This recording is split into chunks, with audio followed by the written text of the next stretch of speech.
a graça de Deus possa estar sobre cada um de nós. Que todos possam ser abençoados. Amém? Que muito mais do que esse calor que você está sentindo, que venha sentir mais da presença do Senhor. Porque você sentiu a presença mais do que o calor, pode ter certeza que a presença tem que ser muito, porque o calor está demais. Amém? Irmãos, a gente, antes de ler a palavra, tudo, a gente vai fazer uma oração pelo filho do seu Eliel, do meu sogro, com a irmã Raquel, e vai ser apresentado ao Senhor. Amém? Nós sabemos que adultos, eles são batizados, mas crianças, eles são apresentados ao Senhor. E quando nós apresentamos a Deus, as forças do inimigo, elas têm que perder toda a força, todo o valor necessário. Amém, irmãos? Vamos orar. Senhor Deus, eu apresento, Deus, irmão Alfredo na tua presença. Que nesse momento, Deus, o Senhor repreenda toda enfermidade, todo mal. Que o Senhor abra as portas, Deus, da saúde. Que o Senhor repreenda, Deus, todo laço, tudo aquilo que o inimigo já possa ter planejado, Deus. Que a partir de hoje, Deus, venha a ser muito mais abençoado, não somente esta criança, Deus, mas os seus pais. Abençoe, Deus. Abençoe a irmã Raquel, abençoe, Deus amado, o seu esposo, o seu Eliel. Que o Senhor abençoe toda a sua casa, Deus. Que cada um, Deus, possa ser abençoados. E neste momento, Deus, nós estamos apresentando o irmão Alfredo, Deus, ao Senhor. Apresentando, Deus amado, diante de Ti, Deus. O ensina a Tua palavra, Senhor. E que o Senhor possa receber, Deus, no nome de Jesus. Amém. Abençoado no nome de Jesus. Amém. Louvado seja Deus. Livro de Atos. Glórias ao Senhor. Capítulo 5.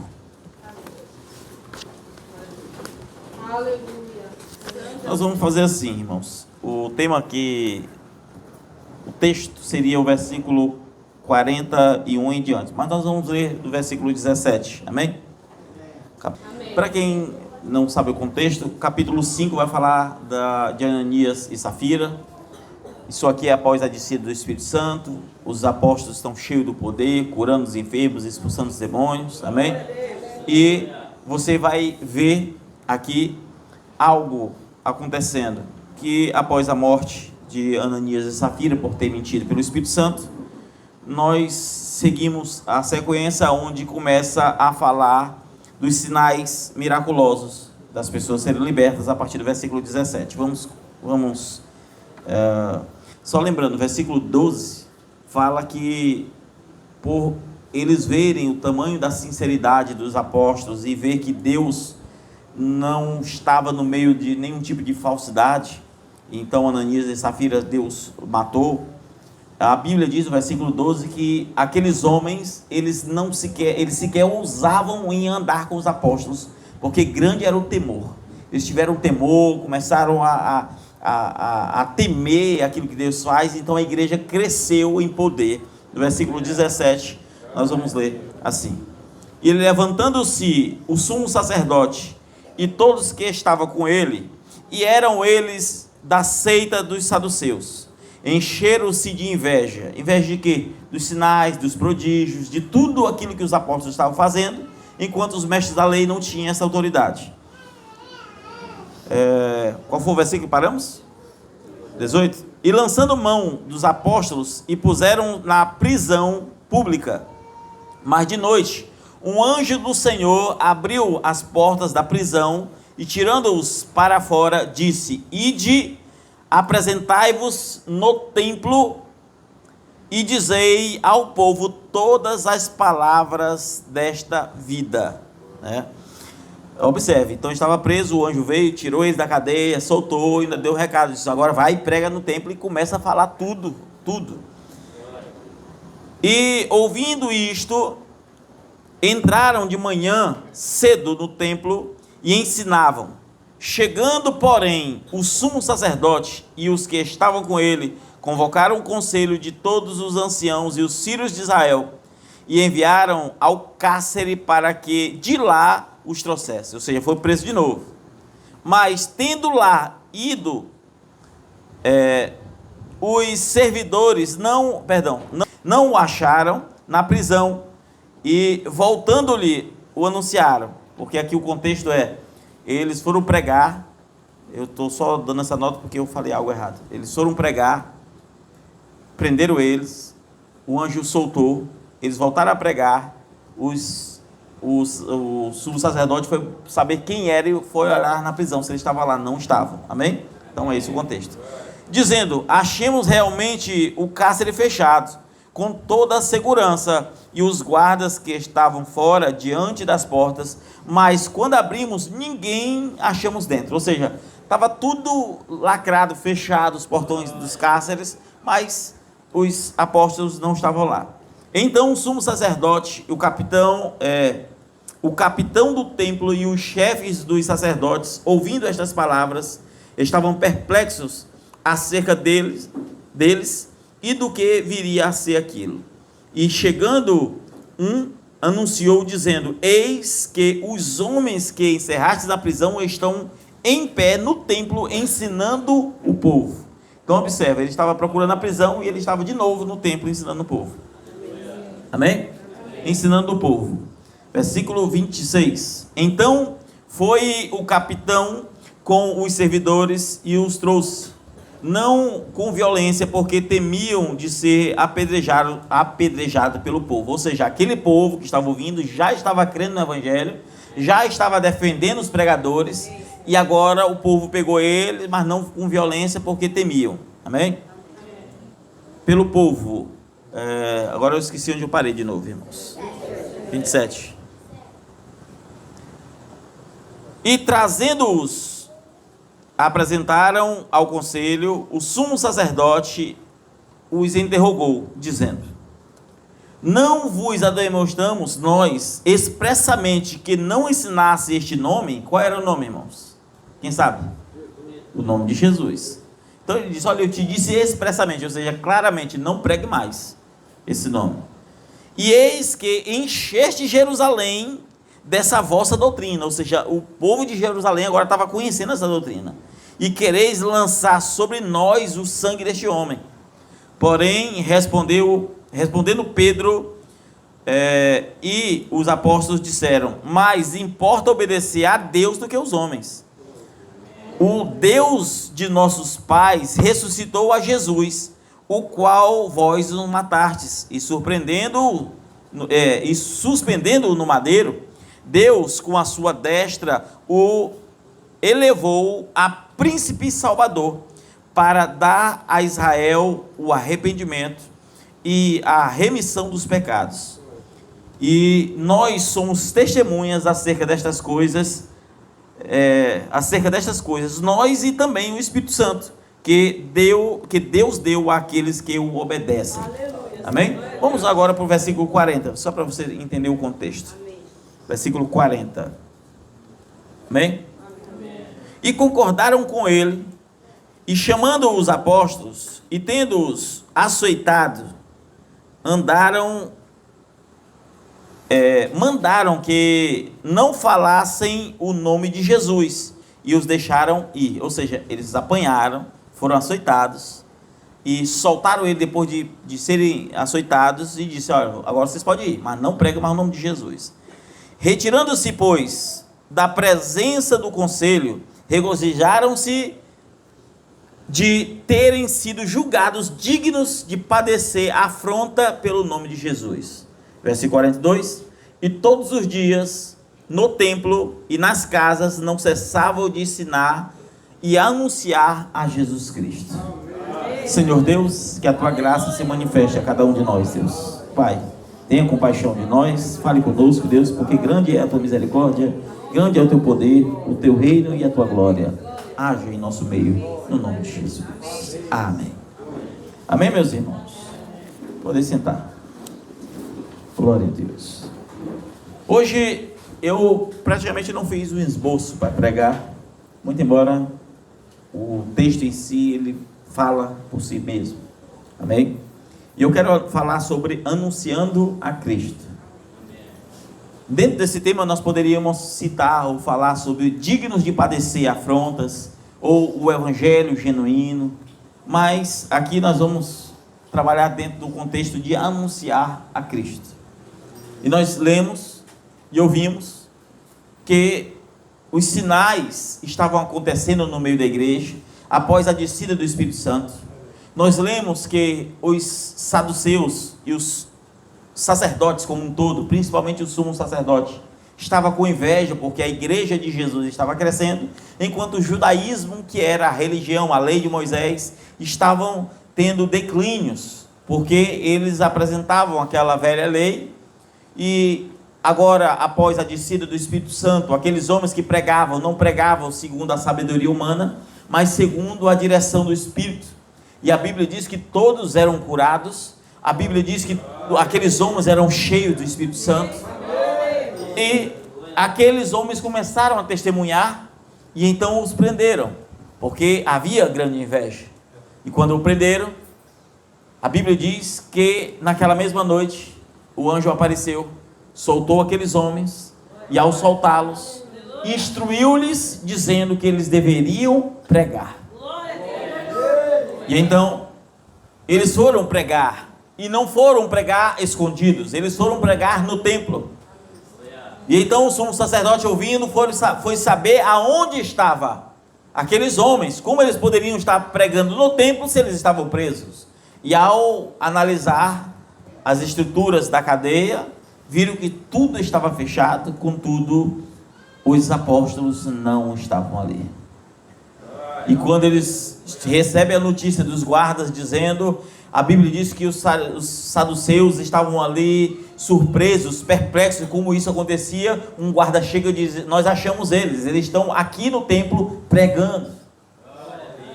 E agora eles mais uma vez são confrontados pelo sumo sacerdote, por toda a igreja, e ao serem confrontados, a Bíblia diz que eles foram mais uma vez citados e dito: eu disse para que você não pregue o nome de Jesus. Pedro, dentro do contexto, disse: mas antes servia a Deus do que os homens. E aí você verá que ele continua pregando. No entanto, desculpa. Amém? No entanto, mesmo eles pregando, você verá que eles foram pegos mais uma vez, diante do público, foi pego de maneira tranquila, com medo do povo apedrejá-los, porque o povo estava convencido por essa doutrina. No entanto, ele, quando estava fora daquele grande povo, eles foram açoitados. E ao serem açoitados, a Bíblia não diz que eles murmuraram, a Bíblia não diz que eles reclamaram. Por quê? Porque a primeira coisa que nós precisamos aprender é que nem sempre provas que você passa, lutas que você passa, é desaprovação. Aqueles homens, eles pregavam a Jesus Cristo. Eles não pregavam uma outra coisa. O problema de hoje é que às vezes nós queremos ser aceitos, e a igreja, hoje é assim, a igreja quer ser aceita e o mundo está entrando na igreja, o mundo está entrando na igreja. É pastor pedindo dinheiro, desculpe falar sobre isso, é pastor pedindo dinheiro, é o mundanismo dentro da igreja, são crentes que não têm compromisso com a palavra, não têm compromisso consigo mesmo, não têm compromisso com a família, sabe, a coisa bagunçada que você vê, o rapaz compra e não paga, o outro ali é mentiroso, a coisa está tão bagunçada. Mas por quê? Por que isso está bagunçado? Porque eles trouxeram o mundo para dentro de si. Cada indivíduo tem trago o mundo, e este já não é o genuíno evangelho. Pode ser qualquer coisa, não é o evangelho de Cristo. O evangelho de Cristo pressupõe transformação interior. Pedro disse: olha, nós somos testemunha, e também o Espírito Santo, que dá àqueles que o temem. Mas o Espírito Santo veio para convencer, transformar, não é isso? Se ele não me transformou, que Espírito Santo é esse? Se ele não me transforma, que Espírito Santo é esse? Por que que as pessoas hoje não são dignas de padecer o evangelho? Porque Jesus disse lá em Mateus capítulo 5, versículo 11 e 12, que muitos seriam considerados ou bem-aventurados seriam aqueles que padecessem pelo seu nome. E esses seriam classificados como bem-aventurados. Escute bem, bem-aventurados. Se eles seriam bem-aventurados, irmãos, se eles seriam bem-aventurados, Mateus capítulo 5 diz: bem-aventurados sois vós, quando vos injuriarem e perseguirem, mentindo, disserem todo mal contra vós por minha causa. Exultai-vos, porque grande é o vosso galardão nos céus, porque assim perseguiram os profetas que foram antes de vós. Pedro disse assim: olha, nós fomos bem. Depois que ele apanhou, depois que ele foi açoitado, ele lembrou do que Jesus disse aqui. Disse: olha, nós fomos encontrados. Glória a Deus que nós apanhamos. Glória a Deus que falaram mal da gente. Glória a Deus que estão tentando combater a gente, porque nós somos achados dignos de padecer pelo Evangelho. Diferente do Evangelho de hoje. O Evangelho de hoje, as pessoas não pregam. O Evangelho de hoje, ninguém vem falar de Jesus. O Evangelho de hoje, a pregação é só na igreja. O Evangelho de hoje, ninguém vai nos templos, ninguém vai nas casas, ninguém vai em lugar nenhum, porque aqui nós temos a persistência, amém? Onde eles pregavam e não desistiam de pregar, mesmo sendo ameaçados. Aqui nós temos as estratégias que eles pregavam na rua, nos templos e de casa em casa, a qual a Bíblia diz que o próprio sumo sacerdote diz que ele encheu Jerusalém daquela doutrina. Mas por que nós não enchemos a cidade com essa doutrina? Por quê?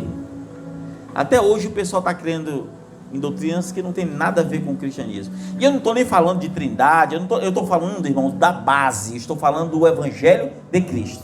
Eu estou falando de anunciar a Cristo. Essa noite eu não quero entrar em doutrina nenhuma, a não ser anunciar a Cristo. Anunciar a Cristo é fazer você entender, é eu trazer as boas novas, e para que você entenda que sem Cristo, eu e você não temos condições de sermos salvos. Que sem Cristo as nossas vidas será um mar de ruína. Você pode viver a sua vida e ter uma vida próspera em qualquer sentido, mas aonde estará a tua alma? As boas novas não é o que você faz por Ele, mas o que você deixa de fazer por Ele. As boas novas é o ato de você o aceitar. E o que eles pregavam? Qual era o Evangelho de Cristo? O Evangelho de Cristo era a confirmação de que Jesus morreu, tanto que o sumo sacerdote disse: olha, ele morreu e vocês estão colocando culpa em nós. Mas o Evangelho é justamente o ato da morte de Cristo, mas não o ato da própria morte em si, mas de como ele venceu a morte, de como a sua morte foi capaz de levar sobre ele o meu e o seu pecado. O genuíno Evangelho é a ousadia do Espírito para pregar o ano aceitável do Senhor, a pregar que eu e você precisamos de Cristo, a olhar alguém que está nas drogas, que está no mundo, e dizer: você ainda tem solução. Jesus é o Salvador, Jesus é o curador. No mesmo capítulo aprendemos uma coisa, aprendemos que só existe uma coisa que Deus odeia: a falsidade. Certa feita, no mesmo capítulo, isso antes deste fato, mas ainda no mesmo capítulo, os homens começaram a desejosos, escute bem, desejosos de coração, pegar o que tinha e ofertar para aqueles que eram pobres. Então, por exemplo, eu tinha 2 casas, eu vou dizer: não, olha, essa casa aqui você pode usar aqui para dar para os irmãos. Eu tenho 2 casas, eu estou dando exemplo, tá? E aí cada um fazia o que sentia no coração, diz a palavra. E o que é 2 extremos hoje? De um extremo é as pessoas, os pregadores pegam a própria palavra, por exemplo, da viúva, que Jesus estava ali e uma mulher dá uma moedinha, e outros dão um certo valor bem maior, e Jesus pergunta para os discípulos: quem que deu a maior oferta? E ele disse: por certo, esses homens que deram um grande valor. E ele disse: não, foi essa viúva que deu tudo que tem. Aquela moeda era tudo que ela tinha. E aí os pregadores hoje dizem: você precisa dar o seu tudo. Quanto que você tem aí no seu bolso? Se você tiver R$100, dá o seu tudo. Ei, isso não é o Evangelho. O Evangelho nunca foi isso. Agora, se você sentiu no coração de dar, isso é outra história. A hora de você ser incentivado a dar o teu tudo, isso não é o Evangelho de Cristo. A mesma coisa, aqueles homens buscaram doar aquelas coisas que tinham, porque tudo era comum a todos. Isso é Atos capítulo 2. Aí você vai ver que dois homens, um casal, chegou e combinou com a mulher. Mulher, nós somos muito ricos, né? E o pessoal está dando assim, uma mixaria aqui, outra ali. E nós temos uma terra muito grande, uma fazenda.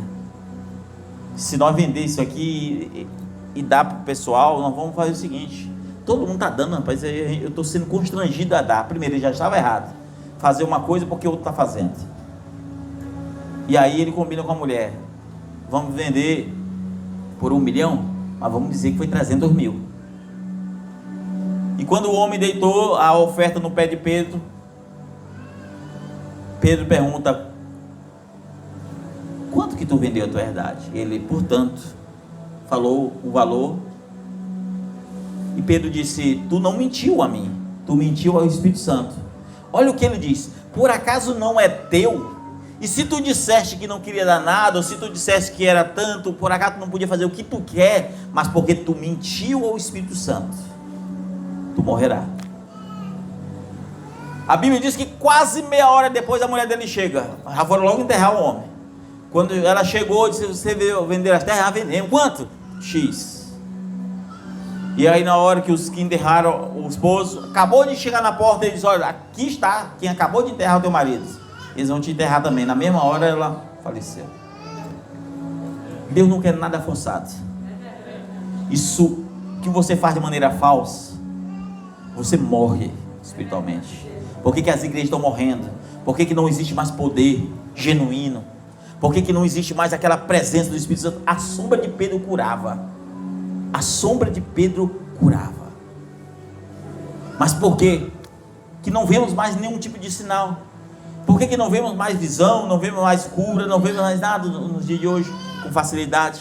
E quando vemos, ainda é, segundo boatos, porque eu não posso falar, pessoas pegam, eu não sei nem qual é o aplicativo, diz que tem um aplicativo aí que sabe o nome da pessoa, CPF, e fica dizendo o nome de CPF. Isso não adianta nada.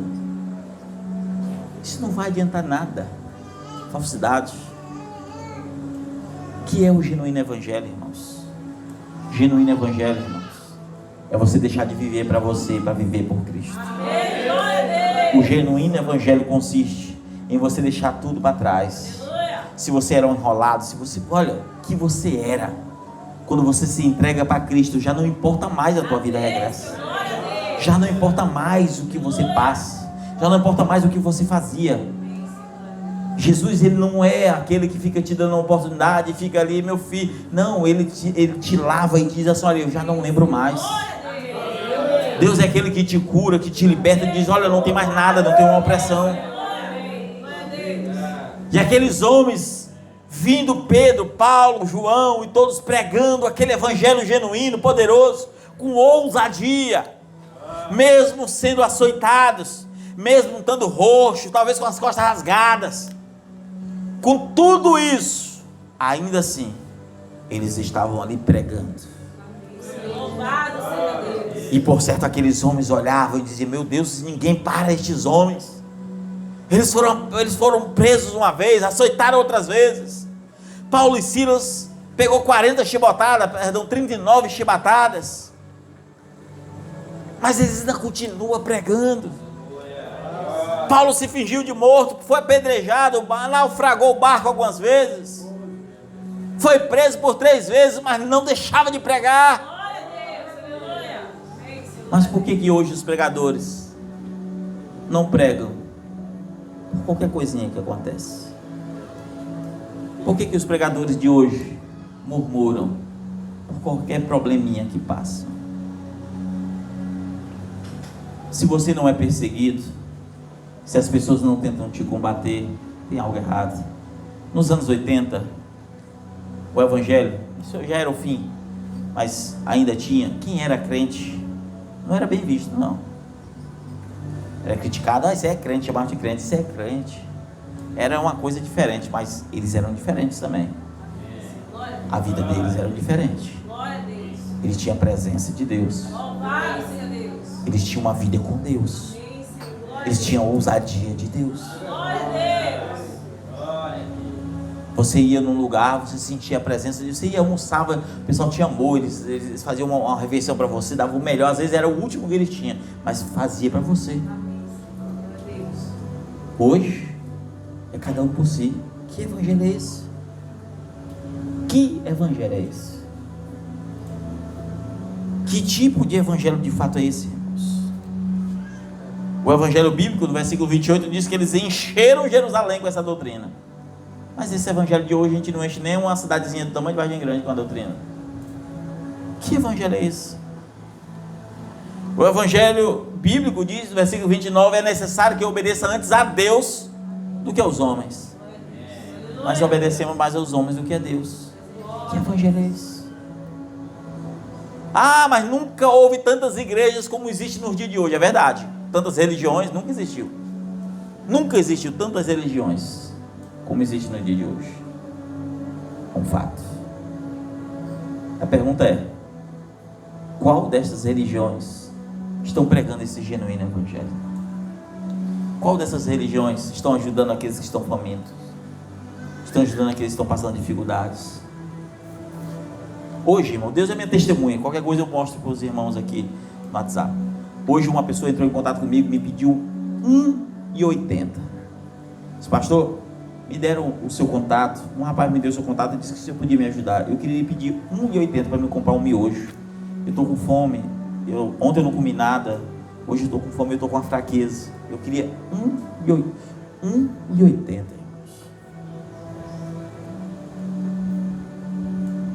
O que eu ia fazer? Você acha? O que eu tinha que fazer? Ô irmão, que Deus te abençoe. Fui bem sincero com ele, disse: irmão, porque o senhor pediu R$1,80, eu estou vendo que o senhor está realmente querendo, é só se alimentar mesmo. Não é? Sabe que tem gente que se aproveita, né? Ah, ele só queria talvez só queria aquele R$1,80 para recuperar um pouquinho de força, para ver se trabalha amanhã, alguma coisa. Por que impede uma coisa dessa, irmão? Nem para droga não dá para comprar nada, nem droga não dá para comprar. E aí eu mandei um valor a mais para ele. Que eu espero que Deus, né, o abençoe e que aquilo que ele falou seja verdade. Mas quem julga é Deus. Eu só posso fazer isso. O evangelho está tão, sabe, bagunçado, que quem deu o contato dele para mim foi um outro rapaz que é crente, mas não deu R$1,80 para o rapaz. Que tipo de evangelho é esse, irmãos? Eu não estou dizendo que você é obrigado a ajudar todo mundo que pede. A Bíblia diz que você tem que ter sabedoria, né? Isso a Bíblia chama de discernimento. Muita gente pede dinheiro, às vezes está com, hoje em dia, principalmente aqui no Brasil. No entanto, irmãos, se você não tiver discernimento, você deixará de ajudar. Mateus, Jesus disse: eu estive com fome e tu não me deste de comer. Agora imagine eu pregar aqui no dia de ceia, falando da morte e ressurreição de Cristo. Alguém me pede R$1,80 e eu não faço nada por ele, e vem na maior cara de pau pregar o evangelho aqui. O que eu estou fazendo se eu fizer isso, irmão? Que evangelho é esse? Estive com fome e não me deste de comer, estive com sede e não me deste de beber. Jesus disse: apartai-vos de mim. Jesus disse: apartai-vos, eu nunca te conheci. Ah, Senhor, mas eu curava na tua presença, eu expulsava demônio. Está escrito ou não está isso? Eu expulsava demônio, eu pregava na tua presença, eu fazia isso, aquilo outro. Jesus disse: eu nunca te conheci. Isso não é o genuíno evangelho. O genuíno evangelho pressupõe transformação. Se tua vida não é transformada, você está enganando você mesmo. Não adianta se esconder de trás de uma Bíblia, não adianta se esconder de trás de nada dessas coisas. Escute bem, não adianta se esconder de trás de nada dessas coisas, porque no dia final não vai ser a Bíblia debaixo do braço, não vai ser você vestir uma camisa manga longa, uma calça, nada disso vai servir. Vai ser aquilo que você fazia, vai ser aquilo que Deus sondou o teu coração em cada cena, cada pensamento. É isso. Aí você vê alguém prosperando diante de você, está prosperando, está crescendo. Aí você está pensando: rapaz, eu trabalho tanto e não cresço, esse rapaz está crescendo, está bem roubando. Deus está vendo o teu julgamento. Era para você se alegrar, dizer: graças a Deus, Deus abençoe mais ele. Espírito de inveja, nós aprendemos aqui que é coisa de fariseu. Que Que evangelho é esse? O genuíno evangelho era pregado aqui. Nós lemos que ele disse no versículo 40 que ele estava louvando, regozijando, porque foi achado digno de ser perseguido, porque ele anunciava a Cristo. Hoje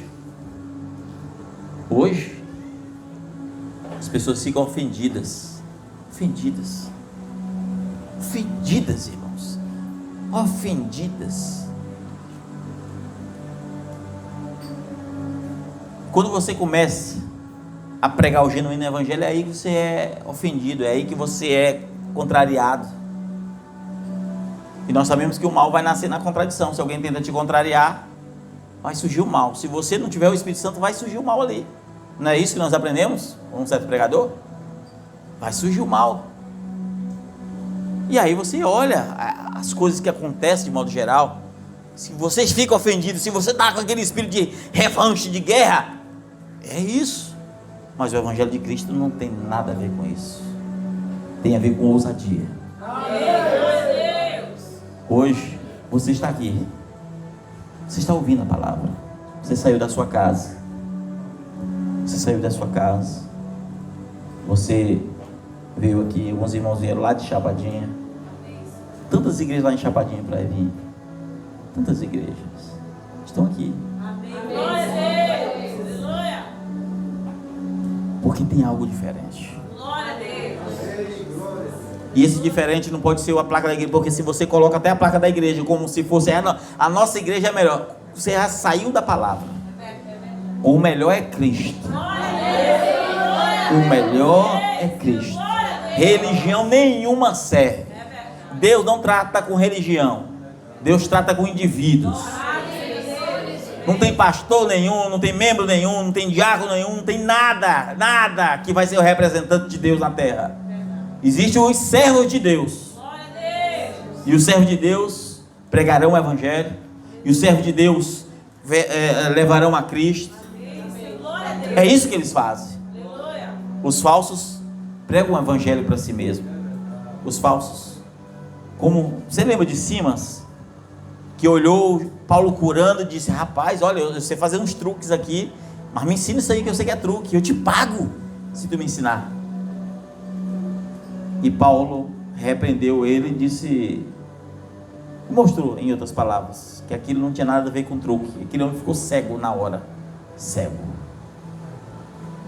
Porque Deus, irmãos, escute bem, quando você tem um ambiente, escute bem, todas as vezes na Bíblia que você tiver um ambiente onde se prega a verdade, onde se há sinceridade, onde se não brinca com coisa séria, toda vez que você tiver, se você sair do ponto, Deus vai repreender, porque Ele vai te alinhando.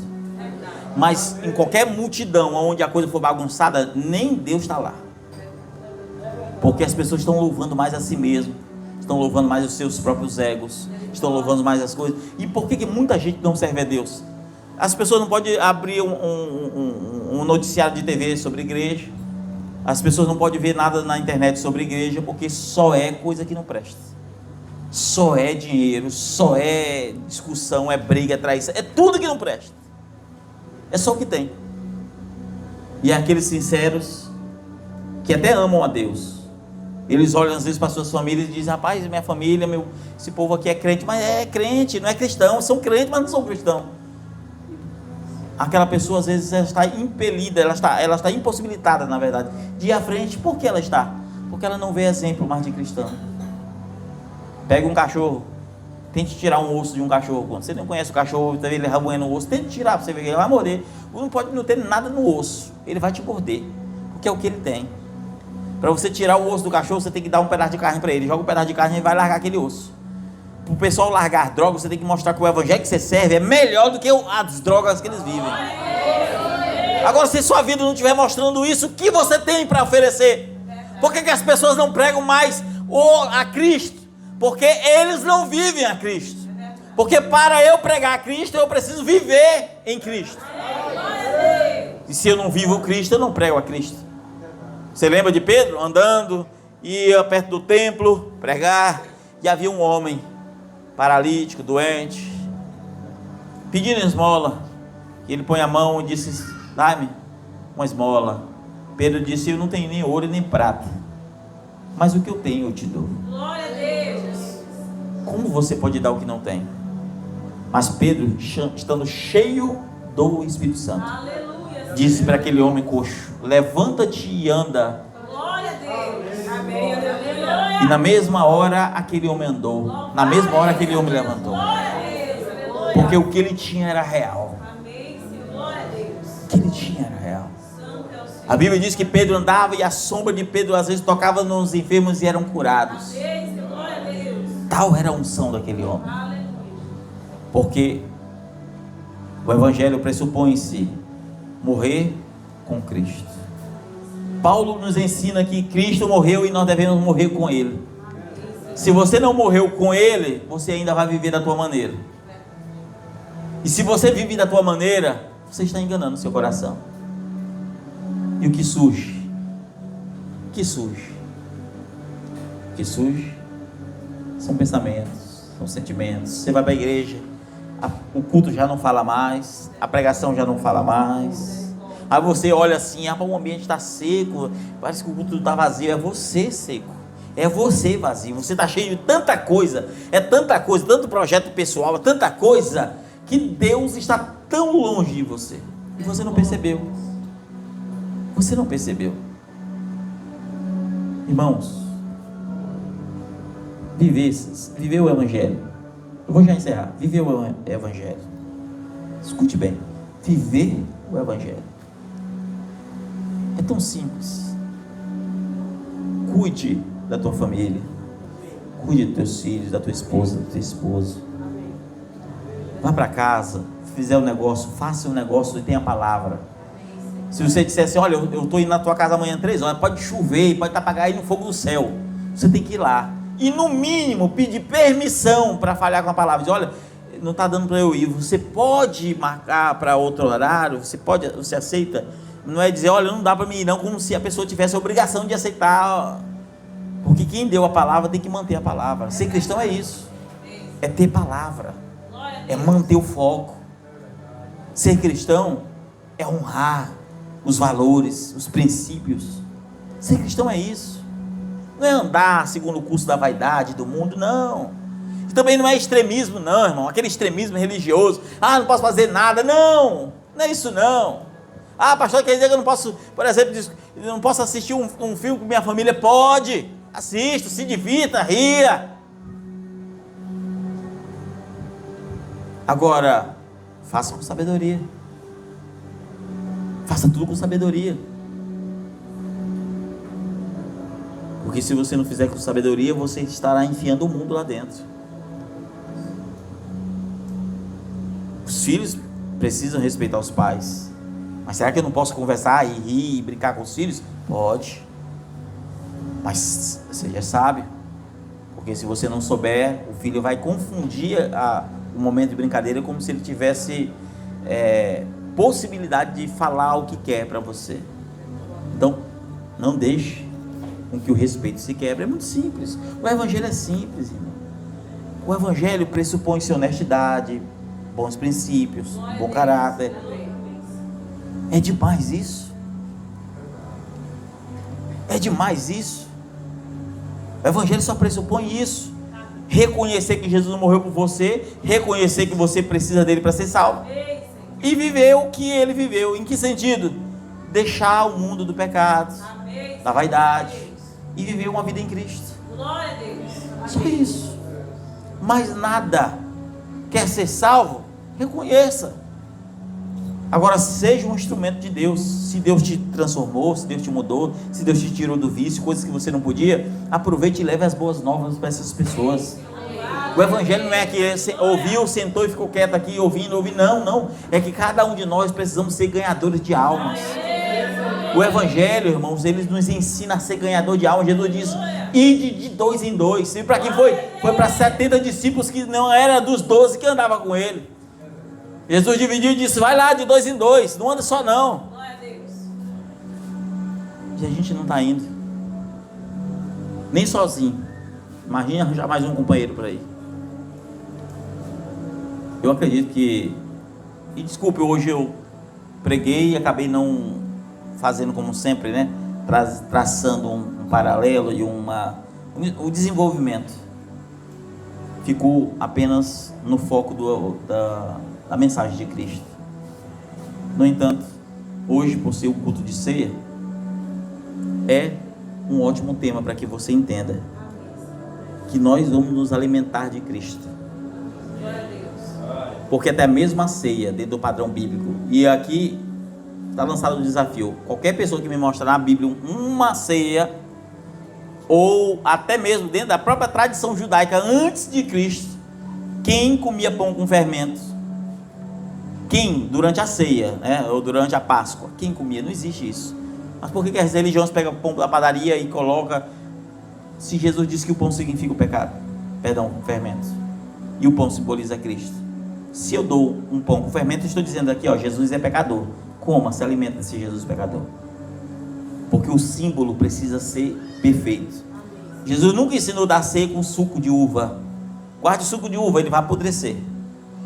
Mas pega o vinho, ele vai continuar a ficar, pode passar 1000 anos, melhor ele fica. Melhor ele fica, como o sangue de Cristo. Hoje tem muito mais pessoas para ser perdoado do que naquela época. Hoje o mundo tem 8 bilhões, mas o efeito do sangue de Cristo está ali para nos perdoar. E o pão é pão sem fermento. Mas até nisso o mundo religioso se perverteu, porque não tem mais compromisso com a verdade.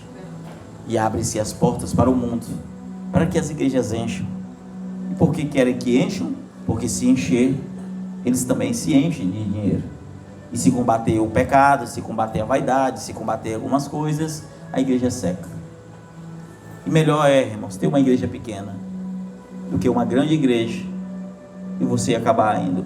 Eu vou ser bem sincero, entre ser um pregador, um pastor que foca no dinheiro e ser um assaltante de banco, eu preferia ser um assaltante de banco, porque ali eu estava fazendo coisas que não tem nada a ver, não estava profanando aquilo que é santo. Porque ai, irmãos, Isaías 53, ai daqueles que fazem isso. Paulo disse que maior rigor é para os mestres, para os pregadores. E todos vamos ter que prestar conta da nossa alma. Todos nós. Vamos orar, vamos fazer oração.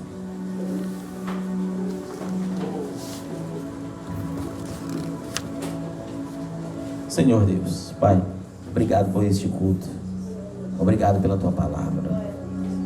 Obrigado, Senhor. O Senhor é santo, poderoso, bendito. Perdoe as nossas ofensas. Que o Senhor guarde os Teus servos também nessa viagem, na ida para a Chapadinha, Senhor.